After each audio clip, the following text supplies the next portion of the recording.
All right. My name's Jim. If you need anything, let somebody else know.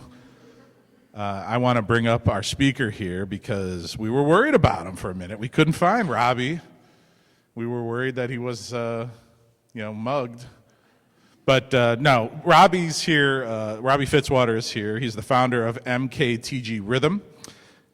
He helps e-commerce businesses grow through retention and email marketing, as well as an educator at Clemson University.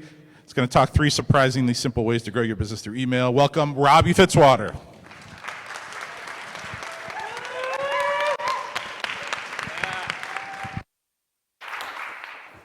Okay, can you hear me? Okay.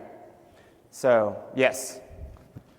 Sorry, I was like Al Capone before this, guys. So, but yeah, we'll talk about email. I know everybody's like the most exciting marketing channel. Do you guys all use email in some capacity every day? Email's sick, yeah. Okay, so we'll walk through some things and yeah, we'll hopefully have some fun here, guys. I'm gonna get the clicker going. Okay, 3 ways to grow your business through email. Yeah. As you guys know, everything in marketing right now is really moving fast. And so, do you guys feel kind of overwhelmed sometimes? Right now, I think as marketers, we have more channels than ever before, and that makes life kind of scary sometimes.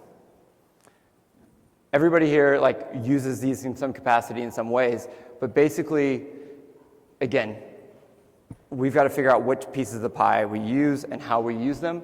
But email, I always think, is kind of like the cockroach of marketing channels. It just won't die.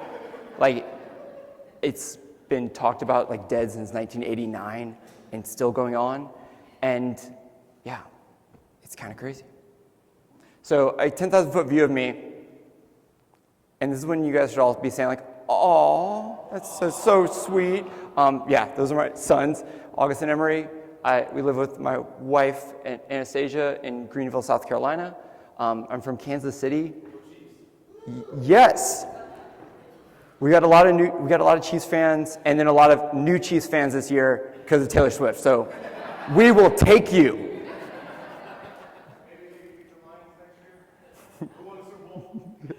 Okay, we'll take this outside. No. In my spare time, I like jogging and reading, and I couldn't take anybody, guys. I have these chicken arms. And then I've worked in my career in social e-commerce, and then moved to start my own business, Marketing Rhythm, and then I teach in an MBA program. I don't get to be a professor. I'm not a real professor. I just get to teach. I don't wear a wizard costume, so don't get too excited.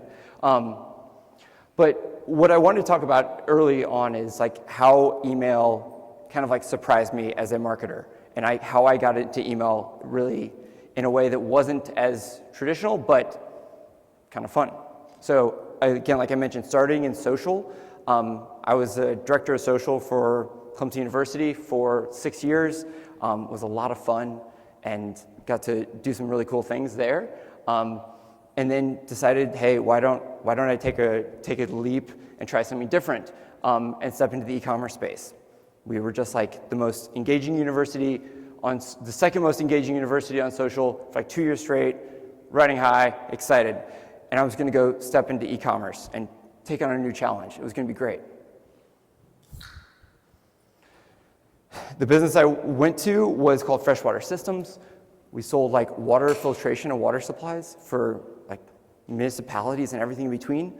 It's a $50 million business, and I was taken over as leading marketing. We had a few channels that we were using to drive revenue for the business. We had paid, SEO, and a little bit of email. When I look at this stool, the email leg was very short. Paid and SEO made up 90% of our revenue. And it was really important that we had those channels and they were working well. But basically the platform was made in 1998. Have any of you guys migrated a website or had a website change over? You guys have?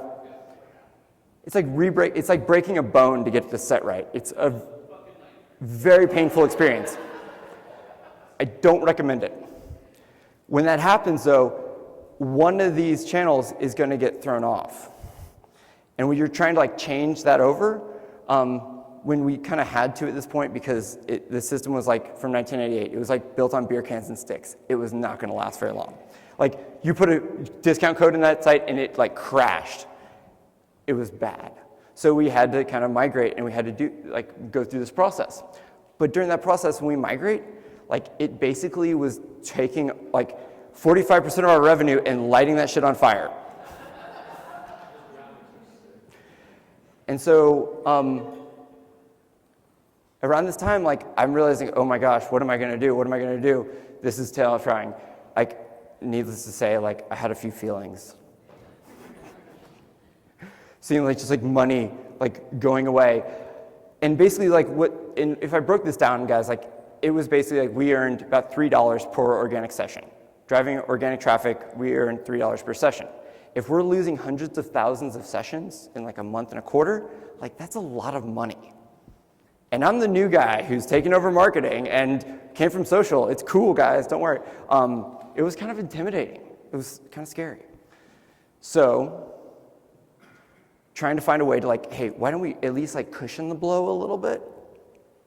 And decided we should get more serious about email. Like email was something we kind of did as an afterthought, like everybody else. But suddenly this cockroach was like looking really sexy to me. Like the cockroach of marketing channels, I was like, oh my gosh, this was beautiful. It's not the little thing scurrying around your house. It's like, it's a house plant. Like it's a nice kitchen utensil. But basically, this was kind of my chance to figure email out and do it fast.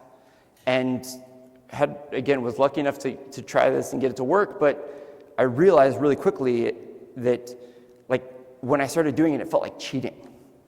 Because like I was doing a lot of the same things I was doing on social, except I was like 3 steps closer to the cash register, and I was not battling an algorithm. Like I was still earning and maintaining attention, but I got to do it in a way that was like really kind of fun, where I didn't have to, again, like hope somebody's gonna pick up and ride the wave at any given point. I got to make an individual wave for most of our new customers. And when you, again, see this kind of coming to life, it's really powerful because like email, where it was an afterthought, suddenly becomes like a forefront of how we were, again, earning and retaining new customers. And I don't know. This is when I got really cynical on social. It's like social platforms and like Amazon, like it's like drug dealers. Like first taste is free, next one's going to cost you. You get a little bit of organic traffic and you love it, and then that goes away gradually. So one other thing this helped me learn was, how does this actually help businesses grow? Like, how do I get strategic and think about that? And that's where I like to think about this from the revenue perspective. How does a business actually grow? And so this kind of comes down to like 3 levers we can be pulling at any given time. I know this is like the MBA side of me coming out, guys, so like bear with me.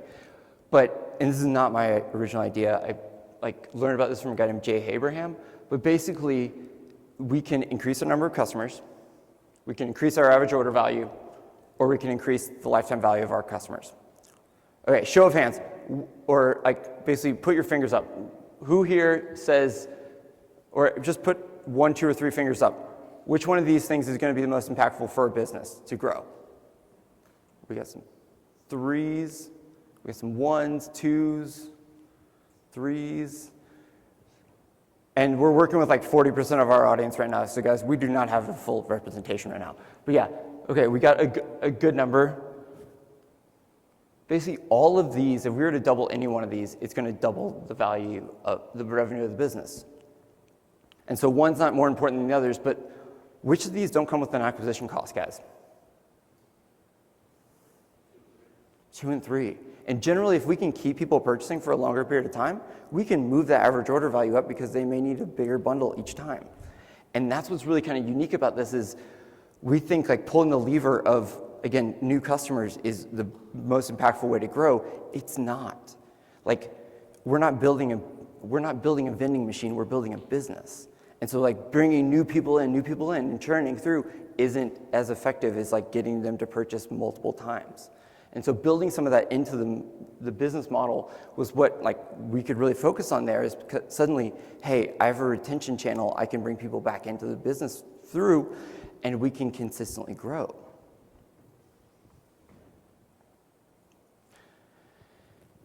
I kind of like to think about this as like email is probably our strongest retention channel.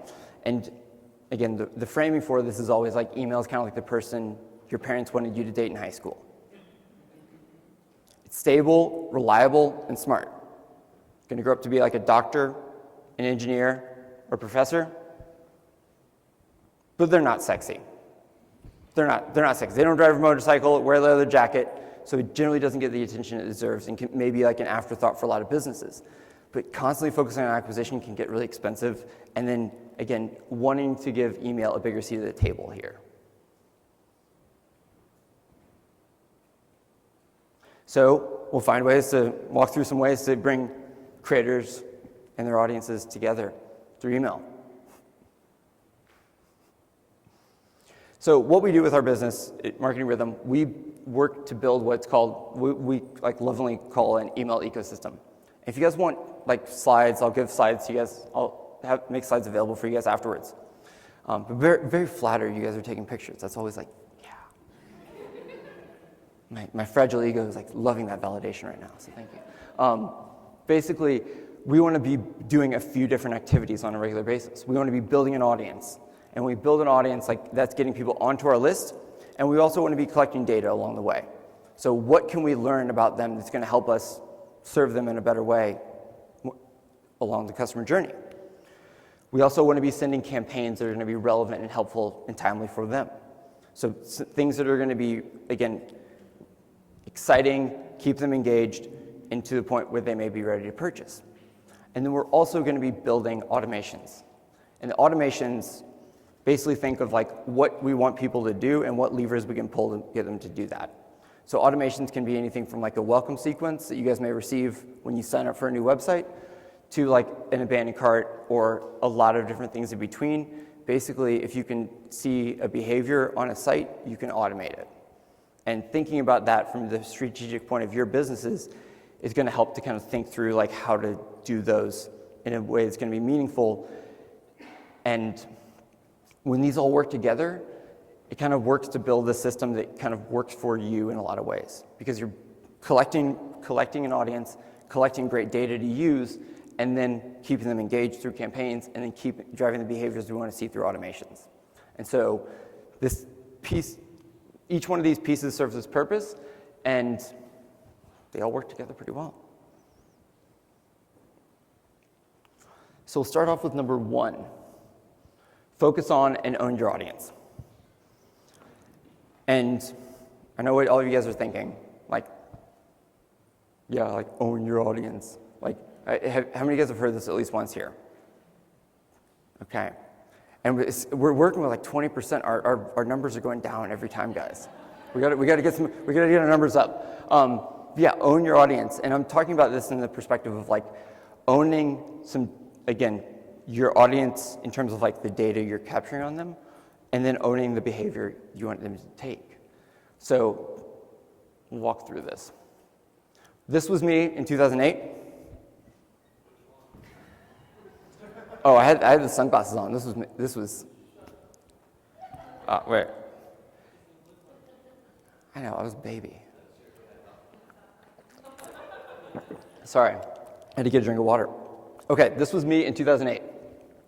Like I said, I worked a long time in social. This was me in 2008. I managed a running shoe store in college, and we would get like a shipment of clothing in. I'd grab my colleague, Andy, be like, Andy, put this on. And he'd be like, Robbie, this is like women's clothing. Why am I doing this? I'd be like, Andy, it's cool. It's for Facebook. Just do it. And we would post it on Facebook, and we would sell some stuff. And what was kind of unique about this is I recognized, like, okay, we're selling a pallet of clothing before this ever goes to the sales floor. There's something to this. This is wonderful because like we don't have to work that hard and we're selling stuff. But who remembers this time again in social? These were the glory days, guys. Like this is not coming back. But this was wonderful because like every time you posted something, everybody saw it. There was no algorithm, there was no competition. It was like free and easy. But over time, like you see that change. You see again, losing more and more audience over time. You see the dwindling of a reach. And that's where I said like social platforms are kind of like drug dealers. Like you're going to get some reach for free, but the next one's going to cost you. But building a house on owned land, you don't have to worry about that as much. And my designer Jesse put this in in his notes, and I don't think I could take it out of this presentation. So it will be staying. But when we own that audience, guys, like we're really kind of like taking ownership of that, again, audience, but also a lot of the behaviors they're going to be taking too.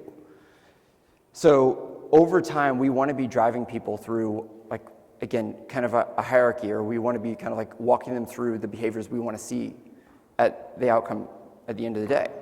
So basically, like, we know who good customers are. We know what they look like. And how do we effectively think strategically, like, hey, how do I take somebody from, again, first interaction with my brand or business? How do I get them to be a social subscriber? Then maybe take them from our social channels to our email list. And then how do I get them engaged? And then how do I take them from, again, email subscriber, an engaged email subscriber, to maybe a first-time purchaser? And then maybe a second-time purchaser. And so what are the stages along that journey what are they going to need? How can I, like, again, nudge them when I need to? Or how do I, like, hold their hand and walk them through that process? So we kind of know where they're going to end. And thinking about that from the very beginning is going to help us start to think, like, okay, once somebody has purchased once before, like, what are they going to need to make a second purchase? What do they need, like, if it's selling courses or selling books, like, are they going to buy a second book? Is there something to follow this up? And kind of like, what does that look like over time that's going to be able to, again, walk them through that process? And so I like to think about this in terms of like that, again, data we're collecting and using, but how do we kind of use that in some different ways? So I think of this example, and this is like the academic side of me coming out really fast too. I love this example, but this was, I always say, like the biggest e-commerce moment that nobody talks about. 2017, Nike comes out with what they say is going to be their consumer direct offense. And basically what this is going to say is like, hey, we're going to pull out like 50% of our stores, and we're only going to sell directly, like we're going to pull out up to 50% of our retail stores and focus on selling directly to our customers. If you were going to pull out of 50% of the stores, guys, like, how does that make you feel? If you worked for Nike or you were in finance at Nike, do you think they were sweating a little bit? Yeah, that's like 50% of your stores. Like, that's like terrifying. But basically, like, this was, again, a strategic move that Nike made to, again, ideally grow. They were moving from, again, focusing on everyone to focusing on like just a few. And those narrow few were, again, audiences that they saw as very valuable and potentially like grow the business. Those were weekend runners, style shoppers, and dedicated sneakerheads. Does anybody in here fall into any of these categories? Sneakerhead? Yep. Weekend runner. Okay, we got two. Again, numbers are okay still though. But basically, weekend runners. If I'm a weekend runner, how many pairs of shoes do you generally go through in a year? 2 to 3. Just 2 to 3 pairs of shoes versus somebody who may be purchasing 1 pair of shoes every 2 years from like a DSW shoes. Like, suddenly, like, that makes a lot more sense. Like, if I focus on you, you're a lot more profitable customer than somebody who's purchasing like 1 pair of shoes every few years. Okay, sneakerhead. You're going to say way more than 2 to 3 shoes.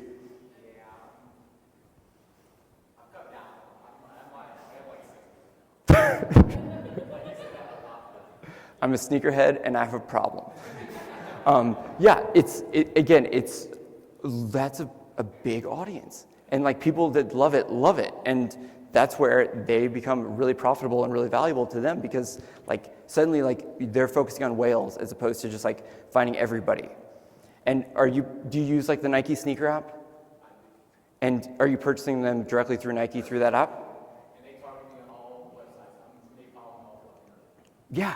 And it's brilliant because like you're giving them a lot of great data to use, and they know like, hey, this guy's been like on top of like so many drops this year. Like let's either like again communicate more drops, or like here's exclusive access to something. Like Nike does some great marketing, but like it's focusing on the right audience, not the bright audience, and doing a really effective job at that. This one in the middle, this is like the Lululemon audience. This is like women from like 25 to 45. But these are groups that they saw as like really profitable, and they're going to go really deep and really focus on those groups. They use like Nike Run app. Have you used this? And like, so like again, you're using it. Do you use the GPS function? GPS functionality in it? Do you use like the training function in it? So this thing helps you like train for races, train for like, and has a GPS when you're running.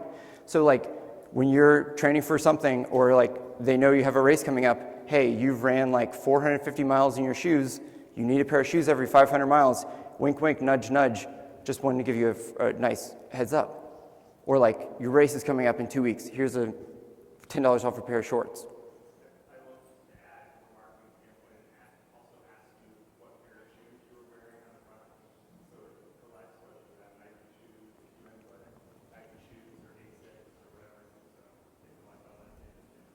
So again, this is a really great relationship, but they're collecting a lot of, again, behavior data from their users, and also, again, a lot of great like value being given to their users. So again, they're adding value beyond the transaction in this case, and they're giving people a reason to, again, give them more data. And so like, again, when you're purchasing from them, when you're using them, like they're earning the right to ask for more data in a lot of cases. And when we have that, it gives us a way to like communicate with them in relevant ways. We're going to get to that next, too. So like earning the right to ask for more data and adding value beyond the transaction, that's what we want to do, again, with our audience early. Then we want to connect content with a context. So what does that mean? That means understanding why people are purchasing, what value they're getting out of it, and like why is it going to be relevant? So like who are they purchasing for in a lot of cases? Like are they purchasing for themselves, their partner, their friends, their children? Like, why are they buying? And a lot of businesses have different groups that are going to be purchasing for very different reasons, and you want to be understanding what those are. Is this going to be purchasing as a gift? Is this something they're giving to somebody, like, to, again, like a subscription to something? What is it, and why are they purchasing? So like one of our clients is a children's clothing brand. Basically, children's clothing is kind of like dog food. It's like, nobody that buys it is actually going to be the one consuming it, or at least I hope not. And it says a lot more about what it says about the person buying it than the actual like clothes. So basically, we have 3 different groups. We have parents, grandparents, and gift givers. All of those need something completely different out of the product. Parents just want it to parents want utility, and they need to understand how that's going to provide value and utility. Grandparents, they want something to make their grandchild look cute, and like gift giver, like they just want like to get the right thing, and they're confused by all children and stuff. So like those different groups may need something completely different when it comes to content. So like in their welcome sequence, how do they warm them up, and how do they communicate like, hey, this is what we generally recommend for somebody who's purchasing a gift for a child. Like this is how we communicate with those specific groups, because suddenly like you take that from like a general message to a really narrow focused message, and that's more impactful, guys. We can understand where they're at in our customer life cycle with our business also, because we can understand like what is going to be, like what's the right products to recommend at the right times. So if I'm a like coffee brand, basically I may have like first-time purchasers, repeat non-subscribers, and subscribers. All of those different groups are going to want communication or want product recommendations. They're completely different. So like if I'm a first-time purchaser, like serving up subscriptions or like communicating subscriptions a little bit too early, it's going to feel a little bit heavy-handed. It's going to feel a little bit pushy. But if, again, showing them new coffees or brew gear, like a sample pack, like that's pretty relevant. If they're a repeat non-subscriber, that's where, again, suddenly subscriptions become really appealing because they can take the thought process out of it. And then if I'm a subscriber, like I don't want to see stuff for subscriptions. I want to see stuff for like brew gear or like merchandise. So if we can line those experiences up really well, it makes that a lot more relevant for them. And so this is one of our coffee clients. This is like again, these are transactional emails. These are going to be received when somebody, again, has a product on the way or once it's arrived. But when they go to the tracking pages, we have 3 distinct different tracking pages with different views for what they're going to be looking for. And you can build these pretty easily, but this also kind of like shows like, hey, how do we match the content with the context for what they're going to be seeing? And even where we're directing that behavior to, first-time purchasers, they see new coffees. Repeat non-subscribers, they're going to get subscriptions.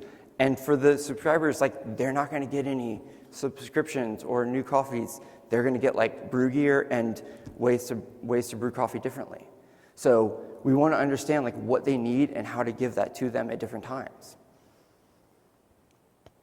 And then from the context of what timing of the year it is, how do I, again, make holiday travel easy for parents? Or how do I, again, communicate like cold brew, how do I make cold brew coffee for warmer months? Or like if people have holiday gatherings, how do I make sure that they have the information they need?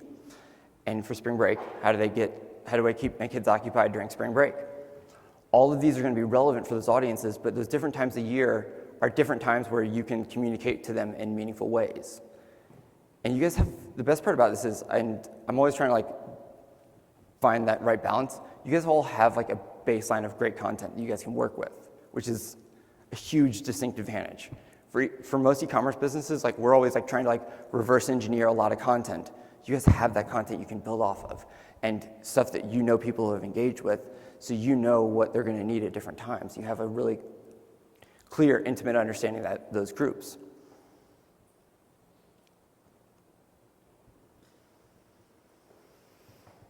So again, thinking about this, like content is king, but like the context is queen, and she kind of rules the kingdom. Like the context around what they're receiving, how they're receiving those things is going to be really important for how those emails are received. And you guys, like, people are going to be, it's easier to unsubscribe than it ever has been. Google, like talk around Google is like making unsubscribing easier. Like this is a space where you do have to work to get people to open your emails. And if you provide enough value, like they will open them and they will engage in them consistently. So then next step is like use your data to, again, make magic. And we say make magic, but like how do we use this in a thoughtful, meaningful way? And how do we kind of like provide a wonderful experience through data? We'll kind of break this down. So this is like one of our first clients for Marketing Rhythm. This was like really, really early days, guys, so like bear with me. They're like a small equestrian store with like a little bit of e-commerce presence. They had like a human, helpful staff, and they were willing to experiment. They had 2 people that work in marketing. And have any of you guys ever met like anybody who rides horses or equestrians? So is this statement accurate? They're crazy. Like people have savings accounts for their horses the same way they have for their children. It is wild. But this is a fun group because like $1,000 boots, I'll take 2. So they're kind of a cool group. So for them, like the first step is, hey, how do we ask them the right information so we understand what they need? So out of the gate, we're asking them, what type of discipline do you ride? Do you ride hunter-jumper, dressage? Are you doing this for your child, or eventer? I have no idea for the difference between those 3, but I know they're a thing. And if we can ask them that question early, we can collect that data, we can line that up with like, hey, these are some great articles we've written on hunter-jumper riding, how to find the right breeches for hunter-jumpers. And those are all really relevant for them, and they feel so warm and fuzzy, and they love it. We incorporate this in a welcome sequence. We keep them engaged on a consistent basis through relevant content, especially like different times of the year, like how to fit a English saddle, or weird shit horse people do, and everything in between. And they love it. And generally, like we'll have a very high open rate on their emails. And then like some of these emails don't take a lot of time. Like we're trying to, again, create content because we want at-bats to send emails here. But again, you guys have great content you already just need to distribute in some different ways. And then once somebody kind of like shows us that they're kind of like, once they like earn the right for us to ask for them to be on like a VIP list, we may, again, invite them into a VIP list. And part of that process, when they join our VIP list, I screwed this up. You guys remind me to go back to this slide. Just 1 second. I was trying to get these slides in order, guys. It was stressful. But basically, like as part of VIP list, we ask them their horse's name and birthday. Like it's not that hard. It's horse's name and birthday. But 10 days before their horse's birthday, we send them an email like, hey, Skittles' birthday is coming up. Here's an article on like some treats you can make Skittles for the birthday. Here's like our team's recommendations on birthday gifts for your horse. And it goes over pretty well. The day of their horse's birthday, like we send them an SMS from like, hey, this is like, hey, like Robin, Lego and Oliver, or Oliver and Lego, the real brains behind Farmhouse Hacker here. We just wanted to wish you a happy birthday. And this like easy, warm, fuzzy interaction like kills it for them because like suddenly people are sharing this on Instagram and a lot of people respond to it. Like this is like a week of responses, and this audience on this audience has like a lifetime value of over $10,000. Like they're a really group that we want to make feel warm and fuzzy all the time, and they love it. But we can create an experience that goes a little bit deeper than that and gives them, again, unique perspective that they don't have, but we also make them feel warm and fuzzy. We know their horse's name. Like that's a relationship that they can't copy. And so like we can go a lot deeper and build a lot more meaningful connections because we have earned the right to ask for more data. We've, again, kept them engaged, and then we've used that data to get on our toes as opposed to be on our heels. Wait, I gotta go back. You guys did not remind me, come on. Okay, start over now. Okay, so since 2019, their e-commerce made like $700,000, and like now their e-commerce makes like $7 million. We're looking for a new warehouse for them. They're kind of capped out at the capacity they're at right now. But their emails make like between $10,000 and $16,000. They send like 4 to 5 a week. And that's not during the holidays. The holidays are like wild. But they've opened 4 new physical stores since then, and marketing has become a profit center. So like their supplier brands also pay them to sell through distribute content through their audience. They, again, like their branded content pays for the rest of their marketing for the year. So it's a really great way that they're, again, incorporating this, and they're not that big of, they still have a 2-person marketing team. And they can do this on a very regular basis because they kind of just have built this into their system and they have an operating rhythm. Yeah, this is like the average email send revenue. So they're having some fun, but also have one more fun thing. You guys thought this was over. You thought it was 3 things. It wasn't 3 things. This is where I think you guys have some cool opportunities, and this is where recycling content always comes into play. So I always think about, how do we use a whole Buffalo? We have great content. How do we recycle it and use it in a lot of different ways? We want to maximize the value of the content we have, and we can do that through campaigns, through automations, and then obviously through our social channels. But if I have a Rockstar campaign go out, that campaign can go out multiple times in a year without any problems being had, guys. If we have a 40 to 50% open rate for our emails, that's still most people are not opening those. So the likelihood of somebody overlapping there is lower. If we send it 6 months apart, we're golden. And you can recycle it year after year. For Farmhouse Hack, they have articles they've literally recycled 7 times now, and they still perform like crazy. And they still drive a lot of good revenue and a lot of value for their business. You can also put those into your automations where you want people to be engaged along that process. So you can, again, add it to a post-purchase sequence. If this is like 4 ways, like ways to grind coffee beans, add it to a post-purchase sequence. Like that's like after they purchase, like make sure they know how to grind their coffee beans. You can add it to a welcome sequence, like, hey, just before you do this, like this is, again, we want to make sure you have all the information you need, and then maybe adding value in a different way, like a cart recovery, or again, trying to pull that transaction back in. But there's different ways you can use this, and once you know it performs well through campaigns, you can automate it to kind of like put that on repeat for yourself. Yeah, I think like this, like David Ogilvy, like we're not advertising to standing armies, we're advertising to moving parades. I think this is like a pretty relevant example here. And then like if Taylor Swift can reuse your content, so can you. Yeah, you got a cute jacket on? Yeah, you're in this too. So crazy. I'll take Fitzies. Crazy's maybe a little more accurate. Bad taste or like questionable. Okay, so what? Like own your audience. Yeah, probably not just that.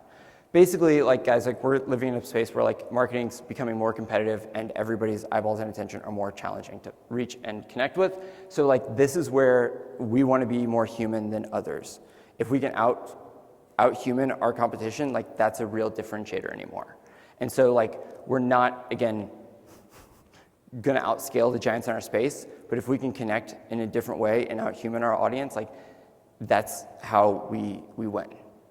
And especially in a space like this, it's more competition for eyeballs and attention. So I think, again, thinking about this and how you guys can connect in intimate, unique, and different ways is going to be what really differentiates you guys through email, and then hopefully you can have some fun with it on your own. And thank you. And then if you guys want slides, and I'll talk shop for questions too. Hey, listen, if we have questions for Robbie, let me know. I'll bring the mic over. We've got a few minutes left. Anyone have a question? Yeah. Here we go, right here. Hold on. Let's use the mic. What is the size of the email list for your tech customer? They're like 30,000. It's not enormous. And like it's not going to be like the size of the audience necessarily. And like we're always cutting down on the audience. It's like, it sounds counterintuitive, but like you want to prune that audience so fast. If they're not engaged, you get them off your list. And like a big audience is not like a goal. It's like small audience with like active and engaged is going to help you have a lot better deliverability, which is like getting into the inbox. Did we have another question? Yes, sir.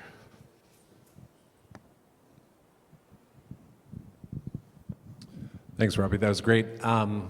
Which platforms are you using? And then just to pick up on what you said about calling the list, I'm just curious about open rates you're targeting and the process for reducing that list. So platforms like for e-commerce, we really like Klaviyo is a really great platform for e-commerce. It connects with Shopify so consistently and so smoothly. HubSpot is doing some really awesome things on the B2B side,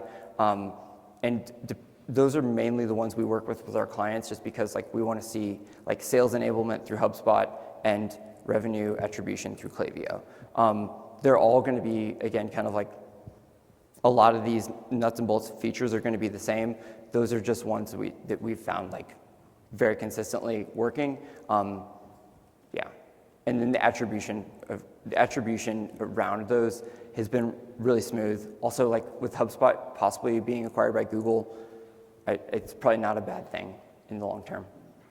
And then looking at those, for the automation side, we want to see a much higher open rate.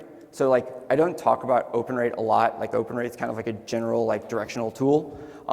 Open rate, like seeing like 60 to 70% for automations is going to be where we're kind of like looking for, because those are so relevant and so timely. Like somebody shows a behavior, we send them an email. That's where, again, those are so contextually relevant for them, that we're going to have a naturally higher open rate, naturally higher click rate. For a typical campaign, if it's a general send to a broad audience, like we want to see like at least like 30 to 50% open rate, and we want to see over like a 1.5% click rate at least for those larger campaigns. For a segmented campaign, we want to see higher than that too. So like the more we chop and slice it, the more we want to be seeing from each of those metrics. And they can get super in the weeds, but like try to not be overcomplicated with it, and try to like, you can always overcomplicate. Like making it doable is really important too. Can you give some general thoughts on like non-e-commerce clients or service-oriented? So I've got a commercial roofing company that we want to start a newsletter for, but you know the sales cycle is long, all of that thing. But we have a few products that potentially would be good long-term revenue generators. But just thoughts on that topic compared to. So like, what are the common pain points somebody has during the year? Like, and like how do I kind of like solve those problems? Because if it's like a longer term sales, and like we see this with a lot of B2B clients, like it's a longer term sales cycle. It's a longer term process. So like not expecting that transition to happen too early, but finding ways that you can say like, okay, if somebody shows some level of intent, how does that level of intent translate into when they possibly may need something? If they have a call, or if they're looking at your website to like schedule a time to like for a consultation, you're maybe like shooting that out, like building that out like 3 months in advance, like consultation, and how do you kind of like communicate those steps along the way that they may need to kind of like, this is how to make sure that like, is this really a roof problem? Is this like, these are the common roof problems people see in like possibly this part of the country. All of those things are going to be relevant for them, and how do I kind of like use my subject matter experts to unpack what to think about, what they're going to be doing on the actual like inspection, and then have them like feeling confident that they're making the right decision by the time they actually come around to that sales conversation. So, and some of that like sales enablement stuff is becoming a lot more important, because like if you can hold their hand and walk them through the market, a lot of that conversation the sales team would already be having with them, like you have a much more qualified, a much higher converting lead at the end of the day. Hey, let's put our hands together for Robbie Fitzwater.